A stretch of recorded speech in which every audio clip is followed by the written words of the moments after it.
Assalamualaikum warahmatullahi wabarakatuh. Waalaikumsalam warahmatullahi wabarakatuh. Bismillahirrahmanirrahim. Alhamdulillah wa syukurillah. Wa la hawla wa la quwwata illa billah. Asyhadu an la ilaha illallah wa asyhadu anna Muhammadar Rasulullah sallallahu alaihi wasallam. Wa ala alihi wasallam. Baik ya, kita lanjutkan kembali. Alhamdulillah kemarin kita sudah restoran berapa? Ayat hadis 5, kemudian 6, 7, 8, 9, 10, sekian 6 hadis ya. Sekarang sedikit kita bahas ataupun sedikit kita pahami, tidak hanya menghafal hadis ya. Kalau hanya kita hafal tak paham, itu juga nanti sayangkan gitu. Memang dapat paham, tapi alangkah baik-baiknya, afdolnya kita ini agar tidak salah pemahaman dalam hadis. Karena pemahaman kita ini kalau cuma hafal dari buku saja itu kan bahaya. Kita menafsirkan tidak berdasarkan daripada Ahlussunnah wal Jamaah, juga nanti kita khawatir menyalahkan orang, termasuk yang kalian hafal hadis kelima itu ya, bahwa raddun amrina ya, dari agama kami. Kan seolah kita nanti ini kan kaitan dengan bid'ah kan, dengan bid'ah ini lah. Hadis 5 dan 6 juga termasuk itu. Saya ulang dulu al-Fatihah kepada pengarang kitab ini, yaitu siapa? Masih ingat? Siapa? Karena Nawawiyah. Jadi Imam Nawawiyah. Oh,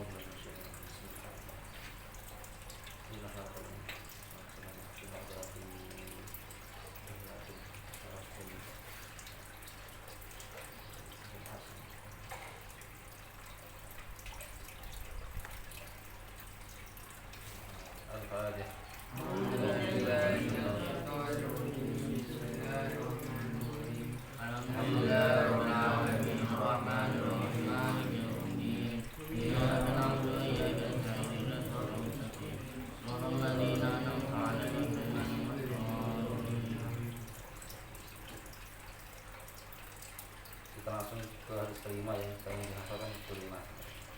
Al-haditsu utawi iki hadis atau hadis al-khamisu kang kaping 5, hadis yang kelima. Bismillahirrahmanirrahim. Kelawan nyebut asma Allah kang Maha Asih lan Maha Penyayang. Bismillah. Jadi dengan menyebut nama Allah Ar-Rahman yang Maha Asih dalam atau memberikan sayang di dalam dunia. Itu Ar-Rahman, itu Allah Ar-Rahman dinanya di dunia ini. Enggak peduli itu yang kafir, enggak peduli itu yang muslim, miskin, kaya, semua Allah berikan rahmat. Inilah rahmannya. Maka jangan kalian berpikir kok saya udah Islam tapi kok miskin terus ya kan. Saya kok untuk orang yang kafir yang non muslim kok kaya ya kan, sukses. Karena Allah berikan rahmat. Kemudian Ar-Rahim, ini khusus ya, khusus Ar-Rahim kang olas asih dalam akhir kelompok, yang hanya memberikan kasihnya di akhirat saja. Ini khusus bagi siapa? Orang-orang mukmin, khusus itu. An umil mukminina, dan cerita kisah ibunya orang mukmin, ceritakan dari ibunya orang mukmin, Ummi Abdillah. Ya. Ummi Abdillah, ibu Abdillah, Aisyah. Ibu Aisyah qalat, berkata ibu Aisyah, qala Rasulullah SAW, Rasulullah SAW telah bersabda, man ahdatha sopone nganyar-nganyarake man, ya, membuat perkara baru, seseorang membuat perkara baru, fi amrina ing dalam agama ingsun, fi amrina ing dalam agama. Jadi di dalam agama ini dibuat perkara yang baru. Hada, ya hada malaisa ing barang kang ora ana ing ma minhu iku sang agama. Maksudnya jadi apa? Barang siapa membuat perkara baru di dalam agama. Fahu waradun mongko utawi malaisa iku den tolak. Jadi yang membuat perkara yang tidak ada dalam agama ini dia tertolak, ditolak. Rawahul Bukhari nyeritakake atau disampaikan atau diriwayatkan oleh hadis Imam Bukhari, Imam Muslim dan Imam Muslim. Wa fi riwayatin lan ing dalam siji riwayat sapa man amila wong ngamal iman amalan ing amal. Jadi siapa orang yang beramal dengan amalan laisa yang tidak ada alaihi iku alaihi ing atase amal. Jadi barang siapa yang beramal dan amalan tadi apa amruna perintah kami fahuwaladun maka amal tersebut ditolak. Maksudnya adalah barang siapa yang beramal dalam amal ini yang tidak diperintahkan ya dalam agama ya, maka tertolak. Nah, ini dijadikan dasar oleh orang-orang yang mungkin berbeda pandangan dengan kita Ahlussunnah wal Jamaah, khususnya ya orang NU itu mereka memakai hadis ini secara umum ya, sehingga kullu bid'ah dhalalah wa dhalalah finnar. Setiap bid'ah itu adalah sesat dan sesat adalah neraka. Nah, ini maka kita perlu dipahami ya. Nah, kalian perlu disampaikan ini. Ya, seluruh amal atau tindakan yang tidak tersebut di dalam perintah agama kemudian dimasukkan ke dalam agama itu ditolak. Jadi semua perkara yang tidak perintah dalam agama yang tersebut dalam agama ketika dia dilakukan maka itu tertolak. Ini adalah hadis sahih ya, terang-terangan ya, menolak kepada perilaku bid'ah. Yang kelima ini adalah bid'ah. Nanging atau menurut ya, tetapi menurut madhab ahli sunnah wal jamaah, bid'ah yang ditolak itu bid'ah yang syai'ah, bid'ah yang dolak, bid'ah yang sesat. Menurut Syekh Ibnu Abdissalam, yang dimaksud dengan bid'ah itu setiap perbuatan yang belum pernah ya dilakukan atau terjadi di zaman Rasulullah SAW. Ya, bahwa bid'ah itu menjadi 5, dibagi 5. Menurut Ibnu siapa? Ibnu Abdissalam. Yang pertama bid'ah wajib. Bid'ah yang wajib ini ya, perlu dipahami kalian. Bid'ah apa tadi? Sesuatu yang belum pernah terjadi atau belum pernah ada di zaman Rasulullah ya. Ini ya, tapi tidak semuanya ini haram ya, tetapi dibagi 5 menurut siapa? Ibnu Abdissalam. Yang pertama bid'ah wajibah. Apa itu? Seperti mengaji ilmu nahwu dan shorof ya, ini adalah bid'ah yang wajib.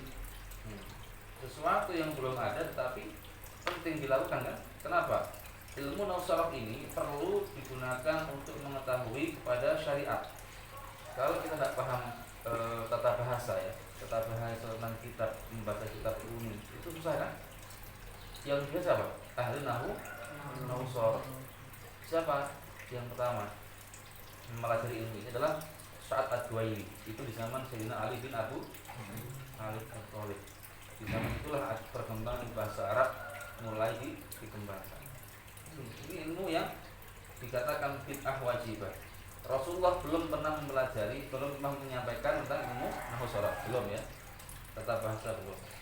Kemudian bid'ah muharramah. Bid'ah yang haram. Seperti madhab Qadariyah ya, madhab Jabariyah, madhab Jismiyah yang mengatakan bahwa Allah itu ya memiliki tangan ya, tangannya Allah, wajahnya Allah ya kan, ada kan itu seperti itu, berdiri, bertempat, bertubuh. Allah di atas ars, Allah di atas langit. Jadi orang yang pemahamannya secara apa ya, tekstual, seperti itu pemahamannya. Jadi di Al-Quran dalam surah apa itu ada fastawa al arsyil azim. Allah bersinggasana di atas ars. Kalau kata di atas ini kan untuk makhluk ya. Kalau kita ini dari Ahlussunnah wal Jamaah mengatakan Allah tidak bertempat, Allah tidak berkaitan dengan waktu, arah tidak ada, depan, atas, bawah tidak ada, ya, tidak ada.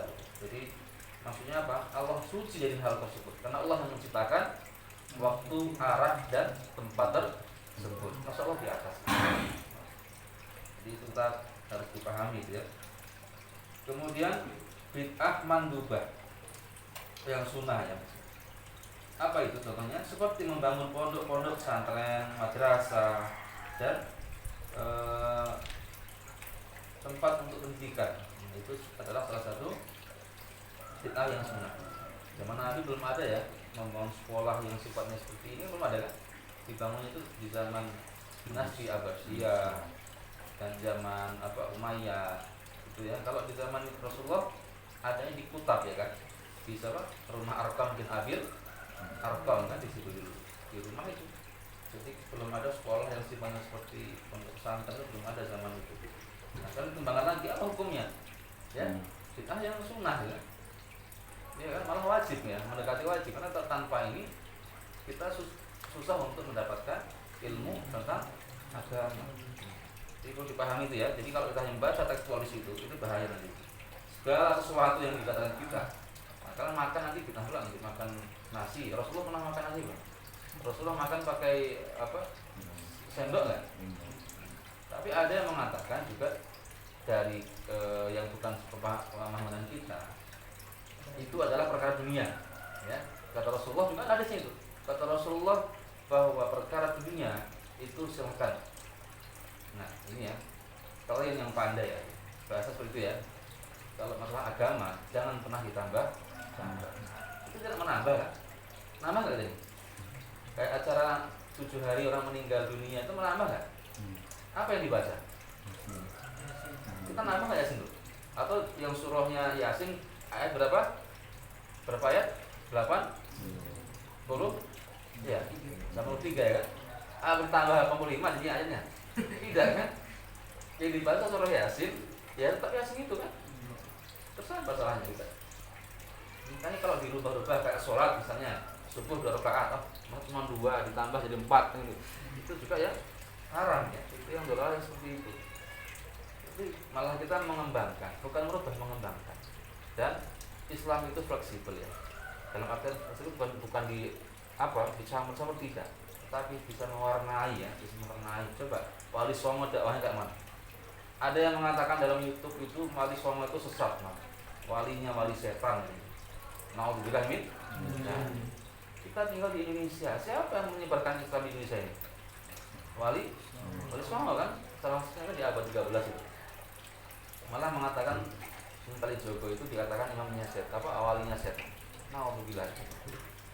Jadi kita jangan sampai menuduh sesuatu yang belum pernah kita lihat, yang belum pernah kita jadi sesat. Ya. Terus itu disampaikan di media-media itu kan juga kita harus bisa menyaringnya. Pokoknya pesannya Mbah Lutfi itu demikian ya. Diingat Allah bahwa kita tidak usah mengikuti ulama ataupun ustadz atau siapa saja yang mencaci mati. Itu dasarnya sudah ya. Mau di YouTube, mau di pengajian, mau di mana-mana, kalau ada di situ yang menyampaikan mencaci maki, itu jangan diikuti sudah. Maksudnya kita bisa memilih sendiri, ambil yang baik, buang yang buruk, tetapi berdasarkan Ahlussunnah wal Jamaah. Kita sudah dipahami kok di NU kan, sikap apa?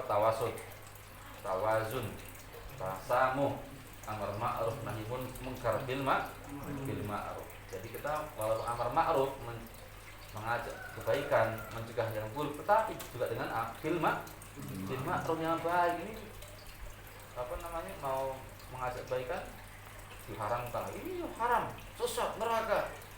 Ya, caranya itulah yang baik kan gitu ya. Dakwah Rasul pun seperti itu.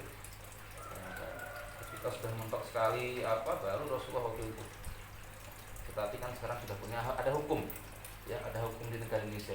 Jangan sembarang kita langsung menjustis, langsung menyerang, langsung membunuh, langsung apa kan gitu, tidak ada. Karena udah namanya hukum, ya di Indonesia berdasarkan negara hukum.